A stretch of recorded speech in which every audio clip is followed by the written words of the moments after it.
दोस्तों, डायबिटीज एक progressive disease है।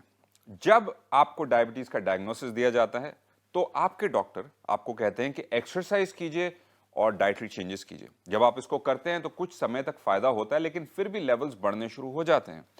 उसके बाद डॉक्टर आपको एक गोली देना शुरू करते हैं जिसको हम ओरल हाइपोग्लाइसेमिक कहते हैं। वो कुछ समय तक काम करती है क्योंकि वो सिम्टोमेटिक ट्रीटमेंट है, वो आपके ब्लड शुगर लेवल्स को कंट्रोल करती है, लेकिन साल 2 साल के अंदर गोली भी काम करना बंद कर देती है। इसलिए आपको एक दूसरी गोली पर जाना पड़ता है और दूसरी के बाद तीसरी, तीसरी के बाद चौथी। एवरेज स्टैटिस्टिक्स हमें ये बताते हैं कि 10 से 15 साल तक ये गोलियां काम करती हैं।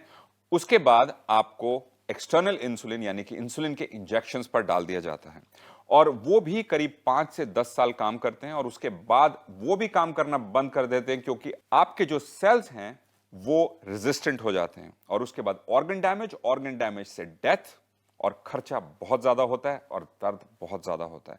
तो दोस्तों, क्या आप इसी तरीके से ऑर्गन डैमेज से अपनी जान खोना चाहते हैं या उसको रिवर्स करना चाहते हैं? आपके पास तीसरी ऑप्शन नहीं। आपके शरीर के अंदर कुछ ऐसे किराएदार रहते हैं जो किराया तो नहीं देते बट बड़ी मस्ती से खाते पीते रहते हैं क्योंकि आप उनको फ्री सप्लाई देते हैं खाने की, पीने की, मॉइस्ट एनवायरनमेंट की, ह्यूमिडिटी की, यानी कि जो आपके मुंह के अंदर बैक्टीरियाज और वायरसेस और पैरासाइट्स जो बैठे हैं वो उस शुगर की डाइट पे या जो मीठी चीज़ें आप खिलाते हैं उसको एंजॉय करते हैं और उसके बाद धीरे धीरे आपके दांतों को भी खाना शुरू करते हैं, कैरीज बनाते हैं और दांतों की प्रॉब्लम लेकर आते हैं, मसूड़ों की प्रॉब्लम लेकर आते हैं और आप अटके रह जाते हैं सिर्फ टूथपेस्ट के साथ। आप जाते हैं डेंटिस्ट के पास, दांतों की क्लीनिंग करवाते हैं, कहते हैं कि उस पर एक लेयर बन जाता है दांतों के ऊपर और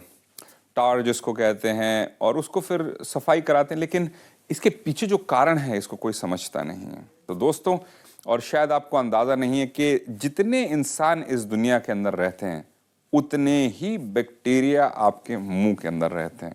करीब 7 से 8 बिलियन बैक्टीरिया की बात कर रहा हूं। तो दोस्तों, ये बहुत बड़ा वेट है जिसको आप कैरी कर रहे हैं। उससे मुंह में बदबू आती है, मसूड़े खराब होते हैं, दांत खराब होते हैं। तो सोल्यूशन क्या है? सोल्यूशन बड़ा सिंपल है कि अगर आपके पास घर में तिल का तेल हो, आप एक बड़े टेबल स्पून में 1 से 2 टेबल स्पून अपने मुंह के अंदर डालिए। पीना नहीं है उसको, अब उसका कुल्ला करना शुरू कीजिए, घुमाना शुरू करिए, लेफ्ट से राइट, राइट से लेफ्ट, ऊपर से नीचे, खासकर दांतों के बीच के अंदर से उसको निकालना जरूर शुरू कीजिए। 5 से 10 मिनट खाली पेट जब आप करेंगे, आप देखेंगे कि जो तेल पीले रंग का था पहले, सेसमे ऑयल जिसको हम तिल का तेल कहते हैं, वो धीरे धीरे वाइट होना शुरू हो जाता है और उसका जो कंसिस्टेंसी है काफ़ी पतला होना शुरू हो जाता है।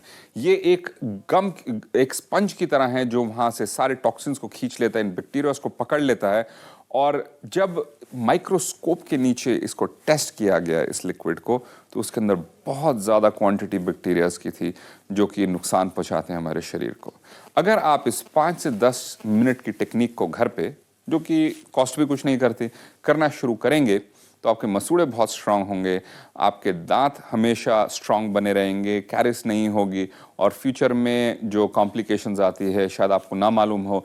एक रिसर्च में एसोसिएशन बताई जा रही है कि जितनी ज़्यादा प्रॉब्लम आपके मुंह में होंगी उतनी ही बड़ी आपकी हार्ट की प्रॉब्लम होगी। लोग बात करते हैं कि ये बैक्टीरियाज हमारे सिस्टम के अंदर बढ़ने शुरू हो जाते हैं मुंह से निकल के और जाके एथेरोस्क्लेरोसिस का भी काम करना शुरू करते हैं। तो सिंपल प्रोसेस है, इस प्रोसेस को फॉलो कीजिए, यानी कि तेल का कुल्ला 5 से 10 मिनट रोज शुरू कीजिए अपना दिन इसके साथ।